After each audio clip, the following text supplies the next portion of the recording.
Tila ginawa na nga pong karir ng mga DDS ang pagsisinungaling mga kababayan. Panoorin po natin ang DDS na ito kung paano po siya magsinungaling para po palabasin na masama si Vice Ganda. Panoorin po natin. Ginawa niya ang bagay na yan dahil may kapalit. Vice Ganda covering the two issue released from BBM top 15 contractors connected to a Congress or House of Representatives and the GSIS gambling investment, which is used the fund of the people. And the kapalit is the franchise of ABS-CBN. Anong masasabi natin kay Vice Ganda? Ang selfish. Pero hindi din naman masyadong selfish kasi baka he really need to do that kasi para ano, 'di ba? Mabigyan ng trabaho yung mga nawalang trabahong artista, makabalik ang mga artistang nawalan ng trabaho, and maybe is to protecting her career also. So, like us, as an OFW, we go abroad, we are fighting with loneliness, aloneness, and sadness whatsoever-ness, no? So, baka ganon. So, kailangan niyang gawin, erase ang kanyang bahala ng makatanggap ng maraming bash as far as she got the franchise for ABS-CBN at maibalik ang mga artistang nawalan ng trabaho. We don't know. That's the only thing that I can think about it. So now, the ABS-CBN franchise is ongoing. Salamat, Vice Ganda! So, diretsahan na po mga kababayan. Ang mga pinagsasabi po ng DDS na ito ay mga kasinungalingan. 3 puntos po. Una, sabi niya, ginawa ni Vice Ganda yung kanyang comedy skit para pagtakpan po yung issue ng GSIS at saka ng mga flood control. Kasinungalingan po yon. Pangalawa, sinasabi niya na kaya ito ginawa ni Vice Ganda ay dahil gusto ni Vice Ganda na makakuha muli ng franchise ang ABS-CBN. Kasinungalingan din po yon. Ipapaliwanag ko po sa inyo kung bakit kasinungalingan or kung bakit sinungaling ang taong ito. Una, yung pong issue sa GSIS, ang nagsiwalat po niyan ay si Senator Risa Hontiveros. So, si Senator Risa po ay sinuportahan ni Vice Ganda. Bakit niya pagtatakpan yung issue na binubulat-lat ni Senator Risa Hontiveros? Pangalawa, yung presidente din mismo ay nagsalita na dyan sa issue na yan. And nakikipagtulungan po ang BSP para ma-unlink ang mga mobile wallet or yung mga online na banking natin sa mga online gaming. No? So bakit pagtatakpan ni Vice Ganda gamit ang kanyang comedy skit yung issue ng GSIS, considering na yung mismong Pangulo natin aware doon, si Senator Risa Hontiveros, binubulat-lat yon at nakikipagtulungan po ang mga ahensya ng gobyerno. Hindi po yan mapapagtakpan ng isang comedy skit. No? Pangalawa, yung sinasabi niya ng mga flood control issue ng HOR daw, hindi rin niya kayang pagtakpan ng comedy skit ni Vice Ganda dahil pinapaimbestigahan mismo yan ng Pangulong Bongbong Marcos Jr. Mismong sinabi po ng Malacanang ng Pangulo na sa kanya mismo magsumbong. Diba meron silang ginawang platform or parang paraan para makapagpadala ng mga impormasyon ang taong bayan patungkol sa mga ginawang anomalya or korupsyon diyan sa mga flood control. So, paanong sasabihin mo na pagtatakpan ng comedy skit ni Vice Ganda, ang mismong Pangulo mismo ang nagsasabi na imbestigahan yan? Tsaka yung mga na-involved ba, di ba, nabalitaan natin, si Escudero, yung taong nag-donate sa kanya, yung construction company, di umano ng taong ito, yung taong yon ay campaign donor ni Escudero. Eh, hindi naman, for me, bilang kakamping, no, and I believe, loyalist, no, dismayado kay Escudero. So, bakit pagtatakpan yon ni Vice Ganda gamit ang kanyang comedy skit? Bukod doon, si Joel Villanueva din, yung kanyang campaign donor, ay di umano'y nasasangkot din dyan sa anomalya na yung contractor, no? If I'm not mistaken, ay di umano'y nasasangkot din dyan sa anomalya ng flood control. And then si Senator Bongo, yung kanyang half-brother, sa bilyonaryo, binalita, yung kanyang half-brother ay tumanggap ng mga project, mga kontrata mula sa gobyerno.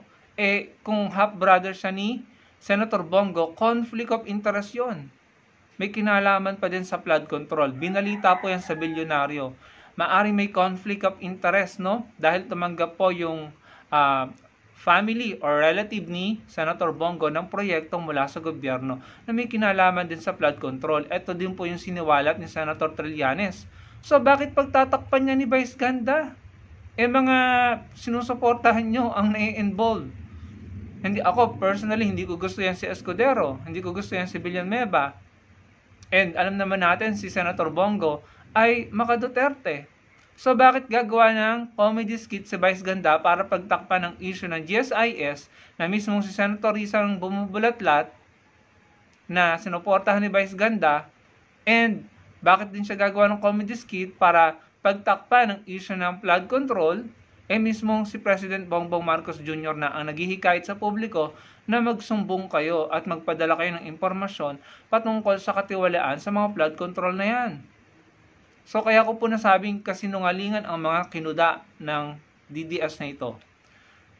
Tapos, sabi pa niya, ginawa ito ni Vice Ganda dahil gusto ni Vice Ganda na magkaroon ng prangkisang ABS-CBN. Kasinungalingan po yan dahil mismong ABS-CBN po ay nabigla nung kinikilos ng HOR na magkaroon ulit sila ng prangkisa. Hindi po alam ng ABS-CBN.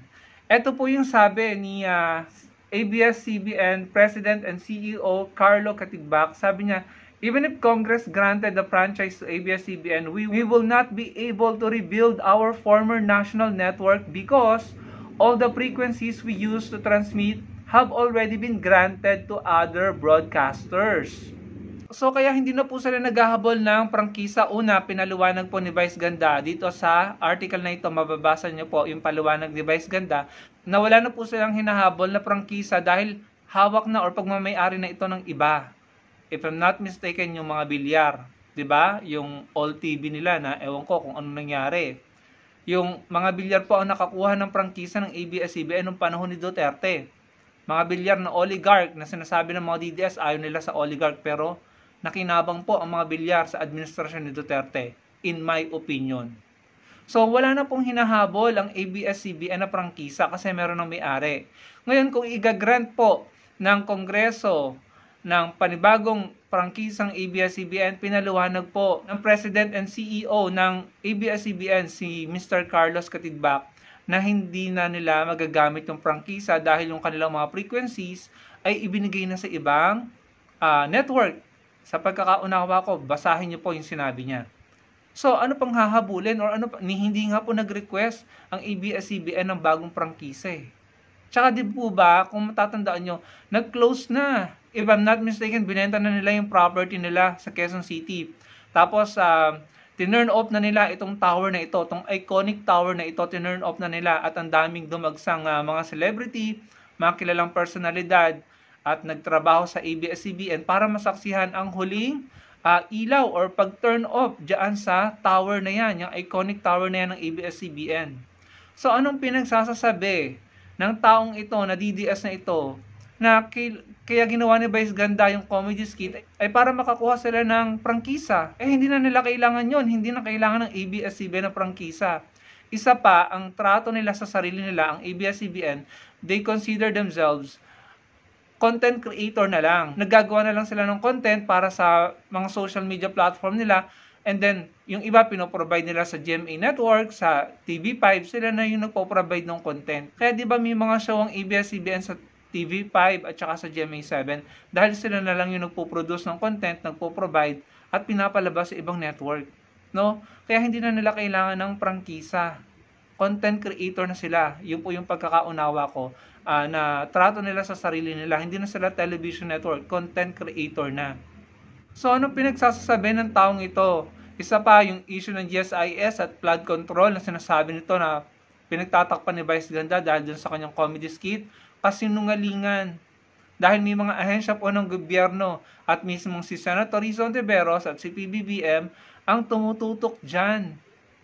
At bakit pagtatakpan ni Vice Ganda yan? Gamit ang kanyang comedy skit kung ang mga nadadawit na pangalan ay si Senator Escudero, Joel Villanueva at si Senator Bongo. Ba't niya pagtatakpan yon? Hindi po ba? So, yan po mga kababayan. Kaya nasabi ko kanina, ginagawa na bang karir ng mga DDS ang pagsisinungaling? Wala na ba silang pakialam kung totoo o hindi yung sinasabi nilang impormasyon sa publiko? Ang importante, makapanira sila? Kagaya ng ginawa ni alias Rene. Nasaan na si alias Rene? Magsi-September na. Ilang buwan na, hindi pa rin siya lumalabas. Sabi niya, papatunayan niya yung kanyang mga sinabi about Senator Rizzo de Veros. Pero bakit siya naglaho? At bakit hindi sinisingil ng mga DDS si alias Rene? Bakit tumahimik ang mga DDS? Kaya ako po nasasabi na ang mga DDS na yan ay importante lang sa kanila makapanira ng tao. Wala silang pakialam kung totoo o hindi ang sinasabi nila sa publiko. Eto pa, pakinggan nyo pa ang isang kasinungalingan ng taong ito. Eto inang tong convicted sa drugs ay hindi pa rin tumitigil. Nakakaloka, hindi talaga titigil hanggat hindi nila naalis ang mga dot. Ayun mga kababayan, sinungaling po, isang malaking sinungaling ang taong ito. Sinabi niya na convicted po si Senator De Lima, kasinungalingan po, acquitted po si Senator De Lima 2 beses na nga. Double acquittal na nga. Kung convicted si Senator De Lima, dapat nakakulong yan. Ganon po katindi magsinungaling ang mga DDS at ito na po ang pinakamagandang halimbawa, ang taong ito. Sobrang sinungaling. Convicted ba si Senator De Lima mga kababayan? Kung convicted, bakit nasa labas? Bakit hindi nakakulong? Wala pong conviction.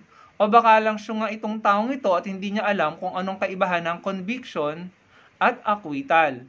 Ng convicted at acquitted. No? Siguro hindi po niya alam ang kaibahan nun. Again, kung convicted, dapat nakakulong si Senator De Lima. Bakit siya nasa labas? Nakatakbo pa nga siya bilang kongresista at nanalo pa. So, anong sinasabi nito na convicted, mga kababayan? Sinungaling, mga kababayan, napakasinungaling. Naninira gamit ang kasinungalingan, kaya kayo nakakaarma mga DDS eh. Kaya nakukulong, nakakasuhan, naaaresto, nagpapa-asylum ang mga puon nyo. Dahil sa mga kasinungalingan nyo, hindi ba kayo napapagod? Nauumay sa pagsisinungaling? At confident pa kayo ha? Ang lakas pa ng loob na ilabas nyo yung mga mukha nyo habang harap-harapan kayo nagsisinungaling sa mga Pilipino. Uulitin ko po, hindi convicted si Senator De Lima dahil kung convicted yan, nasa loob po yan ng kulungan, wala sa labas. Double acquittal na nga po yung nangyari dahil sa pinabalik-balik sa Court of Appeals, sa RTC. Yung RTC, palagi naman siyang ina-acquit. Double acquittal na nangyari eh. Meron pang gusto pa rin pumalag na taga-DOJ ng mga prosecutor. Pinigilan na lang sila ni Secretary Boying Remulla. Pero kung natuloy yun, baka nagkaroon ng triple, pangatlong acquittal si Senator De Lima or Congressman De Lima. Hindi po ba mga kababayan? Sinungaling ng taong ito, napakasinungaling. Hindi na nahiya. Ang lakas ng loob, kumuda. Hindi naman alam yung sinasabi niya. Puro naman kasinungalingan. Grabe. Kaya sa tingin ko, ginawa na po, ninormalize na ng mga DDS ang pagsisinungaling. Sinanay na nila ang sarili nila sa kasinungalingan at pagsisinungaling. Kaya hindi, sila mismo, hindi na nila ma-distinguish kung ano yung katotohanan at kasinungalingan. Yan po ang isa sa legasiya ng kanilang mga pinuno, ng kanilang mga sinusuportahan. Sobrang dumami ang bastos at mga sinungaling, mga troll, mga fake news noong panahon nila. Kaya wag po tayong pumayag na makabalik pa yung ganung uri ng panahon dahil kawawa po talaga tayong mga Pilipino at ang bansa natin. Nakakadurog ng puso yung kasinungalingan, nakakagalit, nakakapanghina ng pagka-Pilipino. Sinungaling, sinungaling, sinungaling. Sana makarma kayo sa mga kasinungalingan nyo. Salamat po sa panonood mga kababayan. Huwag po tayong tumulad sa kanila. Masama po ang pagsisinungaling. Kung ano yung mga sinusuportahan nila, ayan, na-adapt na nila mga kababayan. Salamat po sa panonood.